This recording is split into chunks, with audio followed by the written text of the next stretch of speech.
Welcome back to A Little Bit of Cheese, your bite-sized Wisconsin sports podcast. I'm your host, Cody Depius. That is Sam Douglas. No Packer game to cover today, but we had a bunch of other action. We had the Bucks in action, some other NBA stuff, the Badgers, a loss against Marquette, and a whole lot going on in Major League Baseball, which is where we're actually going to start this conversation as the winter meetings have actually gotten started. They're underway today in Dallas. All the Major League general managers are down there meeting, trading, signing free agents. Whole lot of fun stuff is going to happen this week.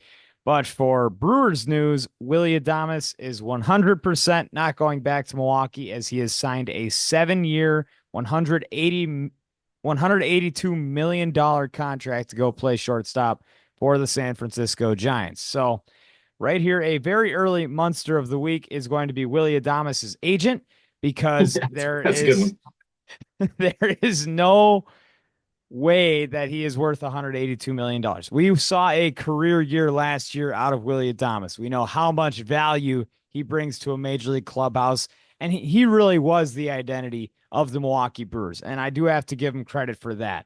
But 7 years, $182 million.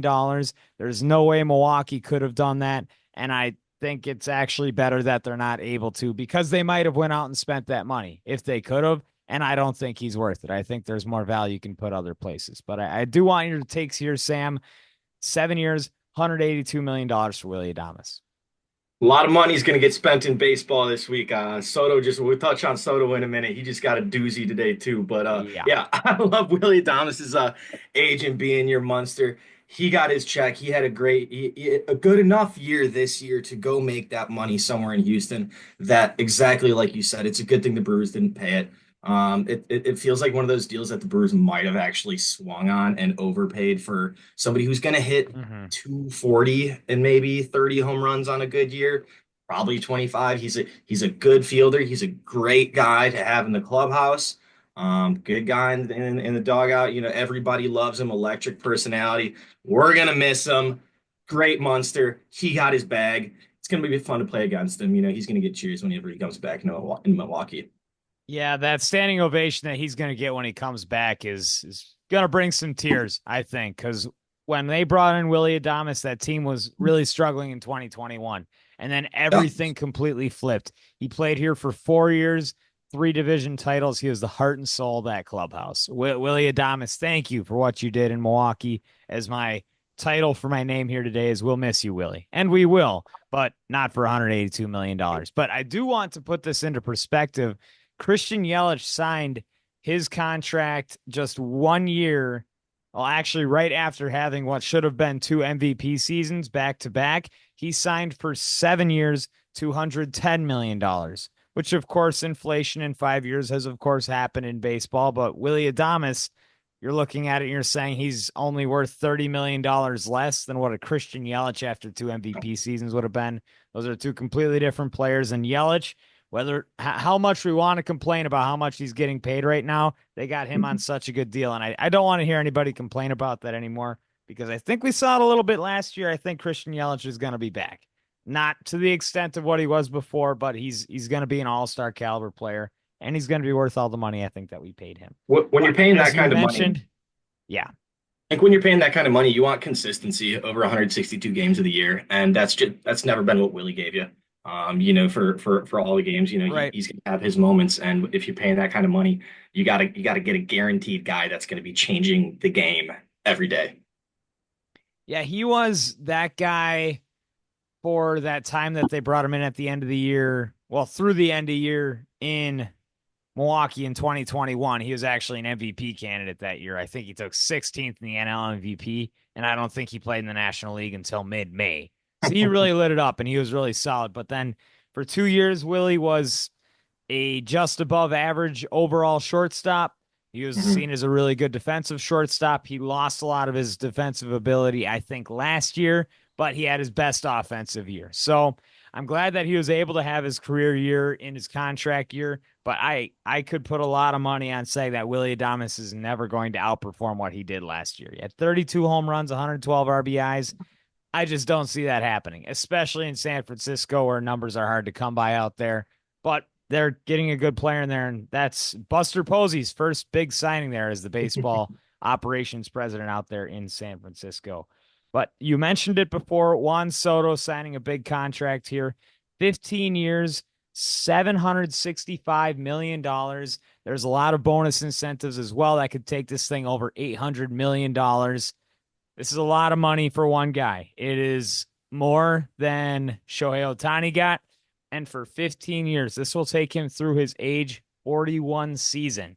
Almost $1 billion here for one player. I'll let you kind of touch on this a little bit first, but I got some thoughts as well. He's the guy you pay that money to. I mean, what else are you looking for? He's got the speed, he's got the power, he's young enough. I mean, he's it's exactly the prototype of a guy that you want to lock up for a long time for a big contract. 15 for 765 is wild though. That's so much money. Props to his agent too. I mean, these teams have the money to spend, and so does the guy that you're looking to lock up for a long time. So props to him. I mean, and that it's just going to keep driving the market and you know, money to the players. That's what it's all about, baby. Yeah, it was reported that the New York Yankees offered 16 years, $760 million. Pretty similar deal, where if he wanted to stay and play for the Yankees, he could have, but he decided to go across town and play for the Mets for just a little bit more money and more bonus incentives. Steve Cohen is the richest owner in all of baseball out there in New York. He, in all terms, really has unlimited money out there, and I think it looks like he offered Juan Soto the keys to the world. And Juan Soto said, "Yeah, I'll take him." Absolutely. But where money's going, and you can actually research this, Juan Soto's contract is worth more than Mark Atanasio, like, Woo! period. And Woo! Milwaukee's owner, where his net worth, I think, is $700 million. Juan Soto just signed a $765 million contract, which it shows you the disparity in baseball. And this is a New York team, of course, that now Milwaukee has some history with after the wild card series last year. But the Mets, Mhm. they're looking to run it in the National League. So even out in the East, you're going to have the Phillies, the Mets, and a healthy Braves team next year. That's scary in the National League on its own, and it's all in one division. And then out in the West, of course, you saw the Giants go out and make moves. And you already have the Los Angeles Dodgers, who could win World Series almost any year that you have a guy like Ohtani, especially now that he's going to be back on the mound. So it's going to be tough, I think, for any NL Central team to make a deep run in the playoffs. You got to go make splashes, and you just got to be better at the little things. And I think Milwaukee's done a great job at being better at all the little things. But you see, as big of an underdog as it is, there's a lot of disparity here in this league. It's huge, and it's we're going to see it grow, you know, over the next couple weeks as well. Every year that this goes on, and then the disparity gets bigger and bigger. These contracts are going to get bigger and bigger, and I think we'll talk about this in a little bit once we get to the grader. I think so too. I actually have a question about that as well. So the Brewers have also in talks been quoted to be engaged in a Garrett Crochet market, a left-handed pitcher who is a Cy Young candidate for a good chunk of the season last year for the White Sox. You like to hear that. They're at least working in trade talks. They have a lot of young prospects. And to be completely fair, none of them are what Jackson Churio ever was. So I wouldn't be disappointed if they went out and shopped to go get someone who has made their way in the big leagues, but just a little nugget there. Excited for what the Brewers can do, and I think a lot of it's going to have to be done in the trade market. We'll switch It gears here. The Milwaukee. Oh, if you want to touch on that, it feel it for it. makes our job more difficult, you know, when once the Sotos are getting signed and the Willies are getting the money, you know. So it's just making the job of the Brewers office a lot more difficult. They will be making moves. Really excited to see what they bring in because it's just going to take a lot more scouting, a lot more little elbow grease on the scouting staff. So excited to see what they pull off.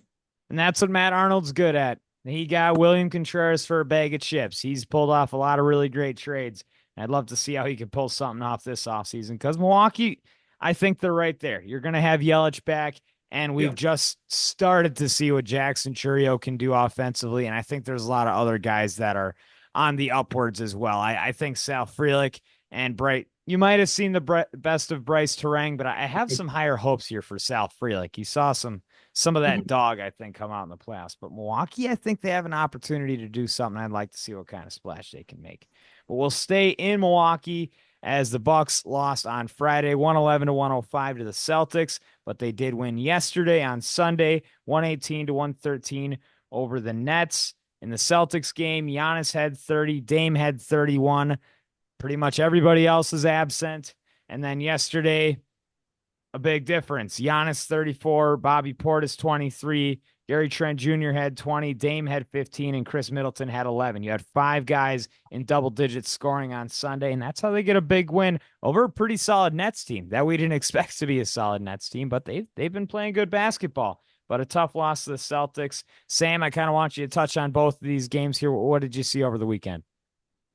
Playing the Celtics and playing the Nets are two very different teams. The Nets are playing just fine. They're making some good shots. I don't think anybody's taking them as a serious threat Yeah. come the end of the year. So that's definitely a game that the Bucks needed to pull off. And they were down 10 late in the game and they made a run. So props to them. There's a lot of big shots being made.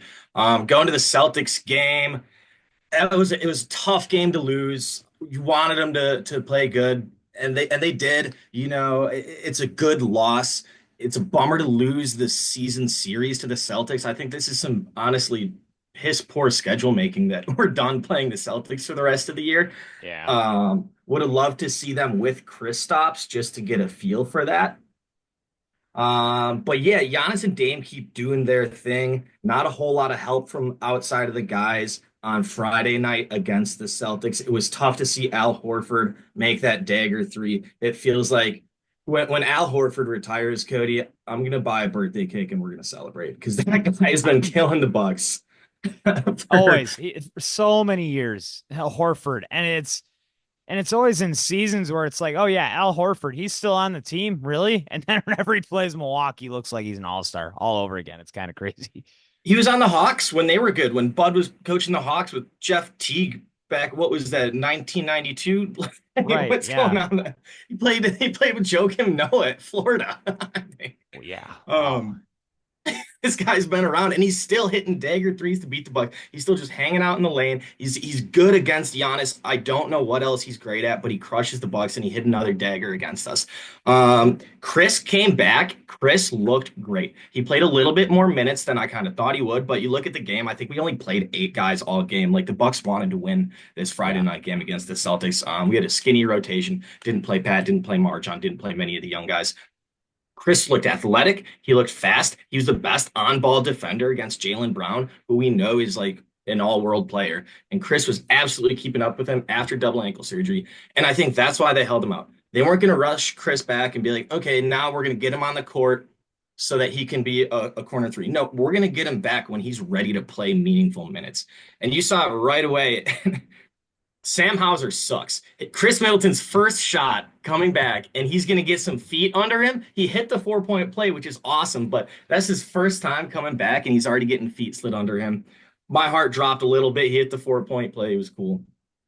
He added 2 steals and a block. He led us in assists on Friday night. This is the veteran, savvy player that we're going to need on the team come playoffs.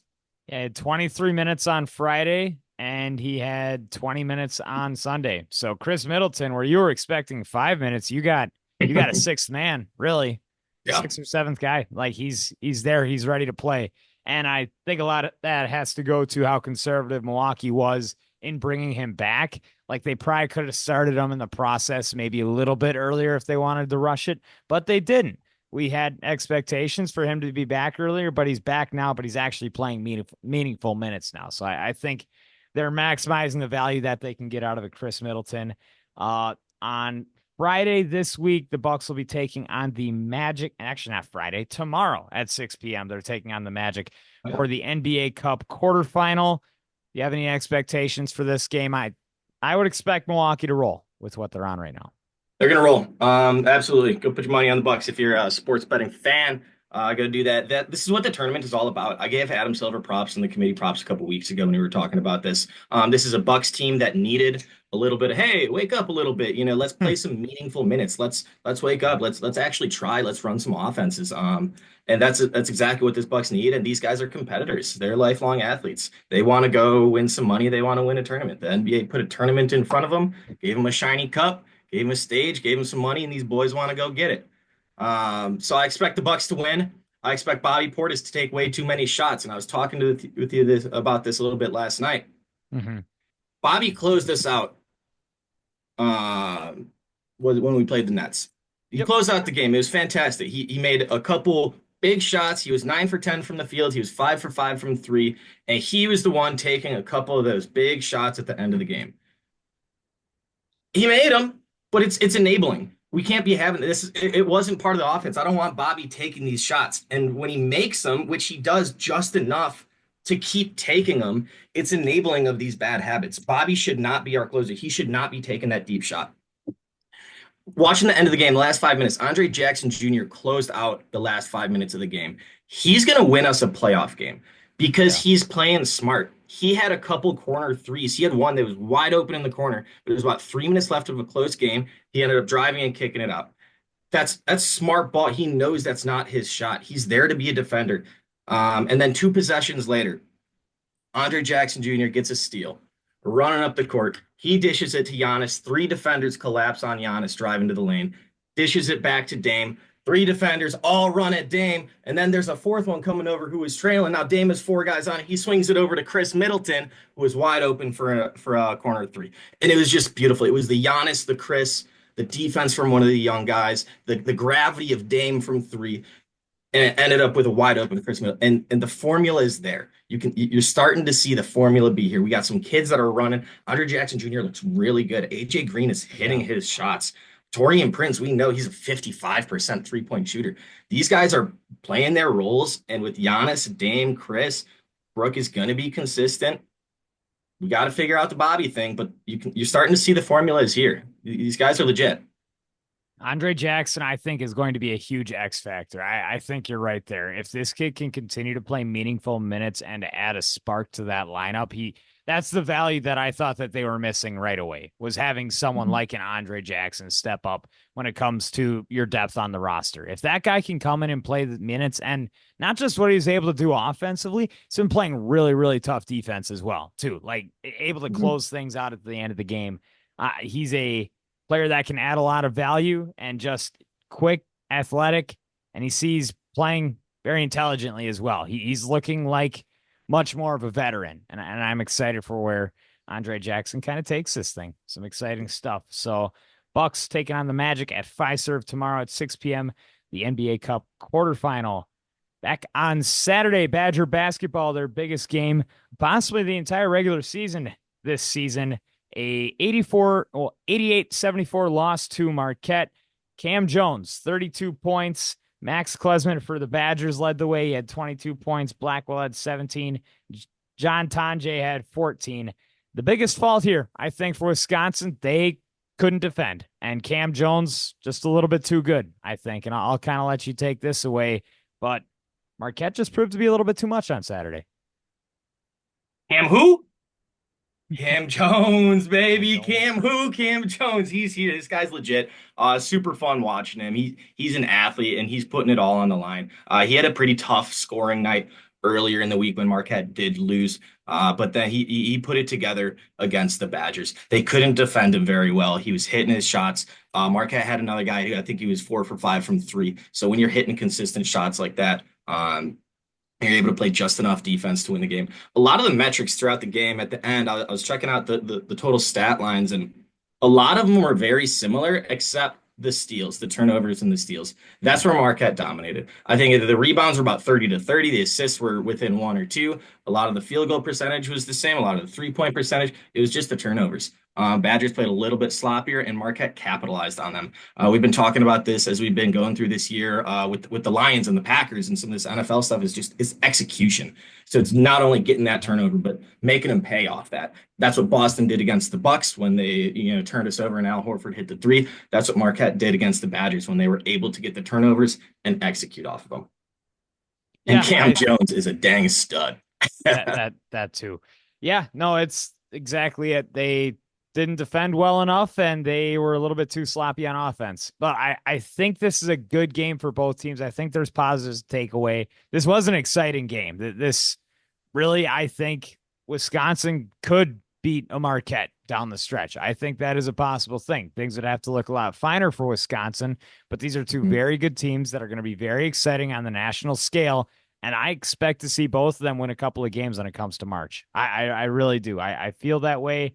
I feel like Wisconsin just has that kind of ceiling, and especially with Max Klesmet now really doing it in the lineup as well. Like Wisconsin, they got a couple of options on offense where it had been some time that they haven't had consistency. But now, if they can continue to find that and not turn the ball over, I think this is a dangerous team. They can't, coming off two tough losses against Michigan and now against Marquette.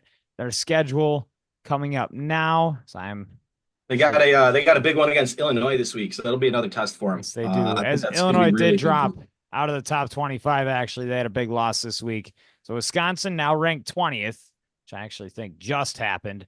They'll be Yeah, taking on dude. Illinois tomorrow at 8 p.m., then Butler on Saturday. So a couple of get back games possibly for Wisconsin, but in their second game in the Big Ten against Illinois, I think they got to go in and kind of get the job done.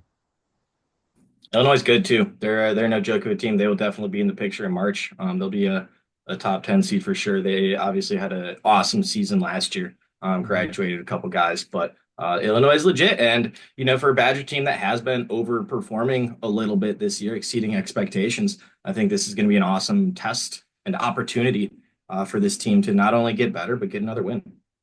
Think so. And that Big Ten schedule, like any of those games can go to anybody, really. It's going to be tough no matter who you play when it's in conference of the Big Ten. We'll move on, touch a little bit on the NFL. Of course, Kansas City Chiefs getting a win off of a doink last night. I had the Chargers in that game, but Kansas City keeps on squeaking by. Minnesota had a really big day. Sam Darnold and the boys really taking it to Kirk Cousins and the Falcons. I think Minnesota is showing that they might be a little bit scarier than we were expecting.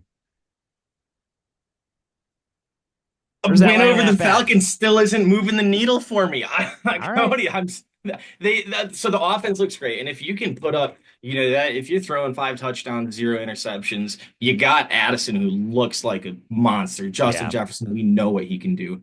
Um, they're a playoff team. They're better than what I thought they would be.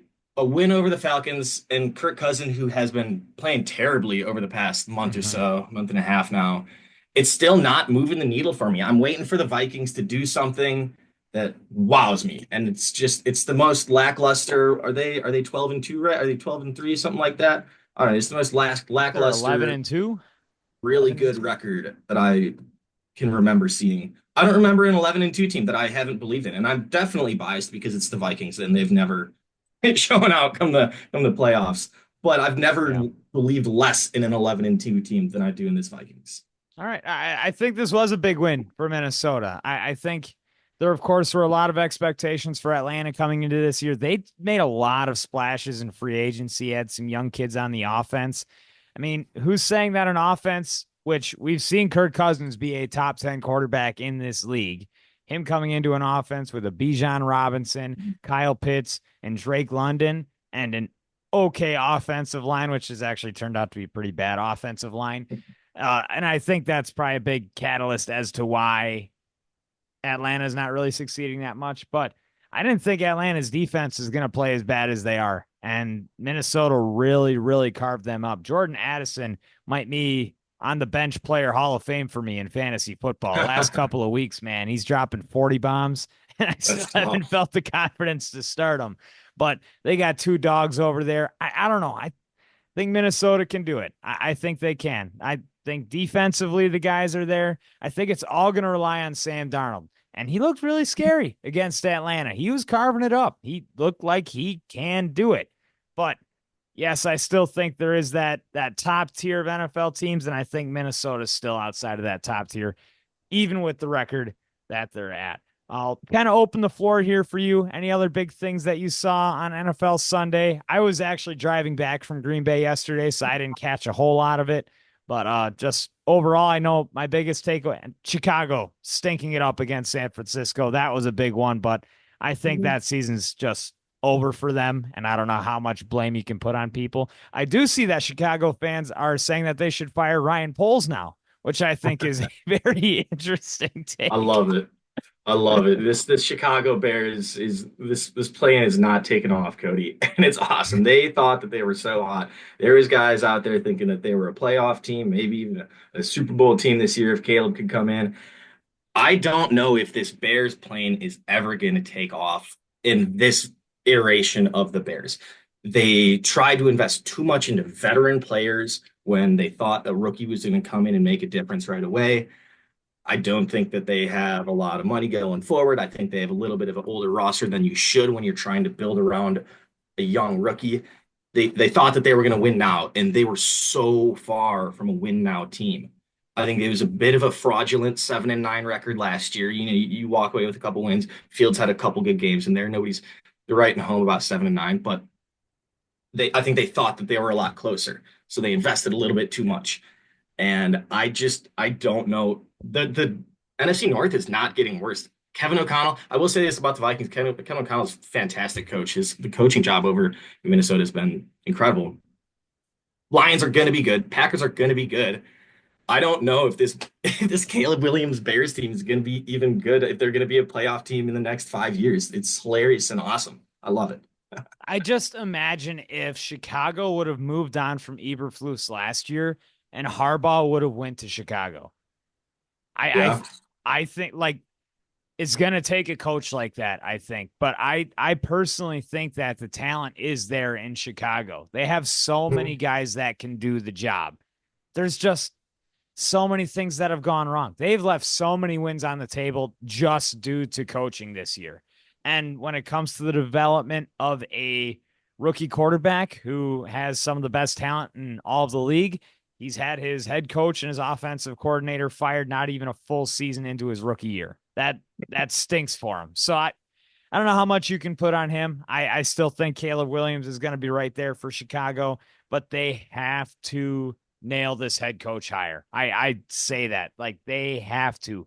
If they don't, it's just going to be the same old cycle, I think, for Chicago. Well, we can move on to the cheese grater if you think you're ready for that, Sam. Looks great. All right. So we got three questions. We'll go back and forth here. I'll kick it off with a baseball question, and you can go into this a little bit. We got some extra time here for the grader. Is the Juan Soto signing, once again, for the people that can't remember, 15 years, $765 million to the New York Mets. Is that good or bad for the sport of baseball? Bad for the sport of baseball, Cody. I don't know what to say about it because I like that baseball doesn't have the salary cap. I think it's unique, but like we talked about, the disparity is getting bigger and bigger. It's getting hard to compete when he's making more money than Antanasio's worth. It's just impossible. You're gonna see there's got to be a tipping point somewhere. And I'm all for the players making the money. You know, I want these owners that have plenty of it to be paying the guys that are, putting the cheeks in the seats. So I'm not mad at the players making what they're worth and what they bring to the table for these cities and these markets. But when there isn't a cap, you can't. It's a different sport. It just is. You can stack an entire lineup like what we saw Mets Brewers this past postseason. It's just impossible to compete. And I think there will be a tipping point and I don't know what the answer is. It's going to take some sitting down, pen and paper, whether there's a hard cap or there's kind of like what NBA did with their um, levels, first apron and second apron teams Mm-hmm. after a salary cap. Maybe there's some things that you could do there, but something's got to get regulated because it's becoming impossible for the smaller markets to compete. I think yes and no, but yes, you're right. There has to be a tipping point. You can't have essentially two leagues of Major League Baseball where you Yeah. have your guys that can spend unlimited money and then your teams that just flat out can't. And you have multiple teams now in the Dodgers and the Yankees and the Mets. And I think the Phillies are in that conversation too, that just spend money when they have the opportunity to. And your big free agents, they're never going to go to a smaller team. That's just the bottom line. Like your top level guys just won't. So when it starts becoming two different leagues, I think we find ourselves in that conversation. But I think baseball's cool enough of a sport that we're a ways away from it. I think when it starts to become a conversation is when we start talking bees. billions of dollars when would that go into a certain player. That's when I think it happens.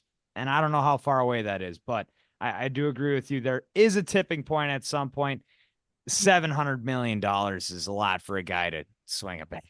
It Yeah. really is when you just think of it in that sense. But I'll let you take it off for your cheese grater question. Pop into a little bit of college football. Who's your Heisman? My There's two Heisman. guys. Oh, there are two guys. It's either Genty or it's Hmm. Travis Hunter. What Genty has done this year, I believe he's at 2,500 yards. He has a chance to break Barry Sanders' NCAA single season rushing record, which is kind of crazy because Barry Sanders did that without any playoffs or conference championship games counting those numbers. But regardless, Genty has done it. He's got over 300 carries. He's averaging 7.5 yards. What Travis Hunter has done is something that we haven't seen that I haven't seen in my lifetime. That where he is a top player on both sides of the football, as both a wide receiver and a defensive back. When you talk about straight value, I think I would take Travis Hunter. But when you talk about the history of the sport and what Ashton Genty's been able to do there in Boise State, I think you have to give it to him. Like he's had that kind of year. He's had a year similar to Melvin Gordon that he did when he didn't even win the Heisman. But I believe Melvin Gordon should have that year, and I believe that Ashton Genty should this year. It's really tough for me. The odds are really stacked in Hunter's favor right now. But like you said, the difference to me is Boise State being so good. He's leading them to their playoff team. I'm there. It's a Mm-hmm. dang good Boise State team, and I think Hunter gets a little bit of that credit too because of the turnaround of Colorado. I think if Colorado had a bad season again this year, no matter what he's doing, if they're a four Oh, and right. eight team, you can't give it to him. But they're a better team, and he's on both sides of the ball. I don't know. I lean Hunter. I think Genty's had an incredible year, but like you said, when it's coming down to a historical award like this, and we just haven't seen something like Hunter before, there's a little bit of wow factor to him. I like it. Yeah, it really is a toss up. I do believe that. But the odds, as you said, are in Hunter's favor. So we'll see how that plays out. But what is your ideal Badgers offensive coordinator or scheme? Like, what is your ideal scheme here? And you can take it on any part of the pendulum. If you're Mhm. going back to the 80s offense or if you're going air raid, I want to hear what your ideal scheme is. I want to go back to a ground and pound game. The offensive lineman. I want that to be the identity. And I touched on it a little bit last week. I think that helps, recruiting at all levels. What running back wouldn't want to come play for the beefiest offensive line? What quarterback wouldn't want to come? I think if we can make that our identity offensively, and that's how we're going to be playing it, how we're going to be able to compete with Oregon, with Ohio State. That's how we always have been. When we're not a star-studded team, take the air out of the football, play controlled offense. They'll get points every time you're going down the field. And I think that's got to be the identity for the Badgers. What's not changing is their pool of guys. You're getting big farm boys from Wisconsin. Every high school has some 6'5" truck driving, dip spitting offensive linemen. You can walk around to any little public high school in Wisconsin and find one of them big boys. And that's not going to be changing anytime soon. That's Mm-hmm. the pool of players that the Badgers are picking from. That's got to be identity going forward. I agree. Uh, we'll pop over to NBA a little bit. What does the NBA Cup mean to you? If the Bucks win, is that a big changer for Bucks season picture for you, or are you not really into it? I have a similar question for you. But my answer is if they win, I would think about buying an NBA Cup champion t-shirt, but I probably wouldn't. That's how much I'd put into it. Where and I kind of talk about my Bucks fandom on here. If it wasn't for Giannis, I don't think I would want to watch the Bucks at all. Like if it hadn't been for him, I didn't care before Giannis showed up in Milwaukee. That's kind of where I'm at with the Bucks. But if they win the cup, I think that's cool, and I think it might be worth a T-shirt purchase. Where an NBA Finals was worth a T-shirt purchase, but I don't put all that much into it. I think it's cool. I think it's good that it is implemented in season, but in the end, it doesn't matter. It's all about winning in the end, baby. Got to win that last game of the season. That's where I'm at. It's like the Brewers winning the division 4 years and not winning a first round playoff game. Like, who cares? Yeah, that's kind of where I sit with it. And right back to you. How much stock do you put in it? A little more than you, but not too much more. I think it's cool. I think it'd be a good win. I think my biggest thing is it's a resume builder for Giannis at the end of the day. I want to see his all-time rankings go up, and this is just another opportunity for him to establish dominance in the league. So when you know all is said and done, what's your rap sheet all about? He's going to have his MVPs. He's going to have his rings, his finals rings. And I Yeah. think a little bit of NBA Cup action would be good for him. And I think it'd be good for the team to have success in this tournament. I don't know if they need to win it to get the juice out of this tournament that I want them to get out of it, and I think the team wants to. I don't think they need to be crowned champions, but they need to play good competitive basketball in games in a game that means something. And I think that's what this tournament has been really good for this team for. And the young guys too. Let's get Tyler Smith out there. Let's get AJ Johnson out there and when the lights are bright in Vegas, give them a chance to have their heart racing as everybody's watching Paul. Now these guys have been doing it their whole lives, but NBA is a little bit different. I think it could be a good opportunity for the youngins. Last one I got for you. Is Josh Allen a better quarterback than Patrick Mahomes? Hmm. uh, right now, yes. But when you talk all time, Patty's got 3 rings, man. Like he already. Patrick Mhm. Mahomes has 3 Super Bowl rings already. But boy, what Josh Allen's doing right now, you saw yet. We hadn't seen that.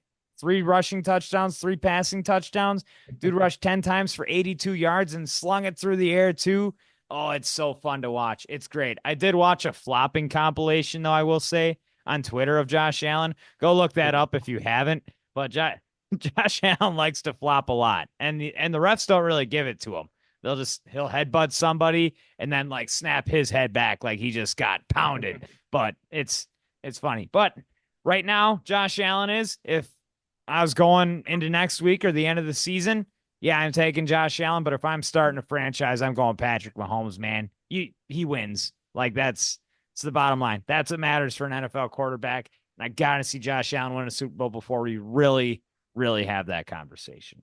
We'll go right into the headline prediction for next week.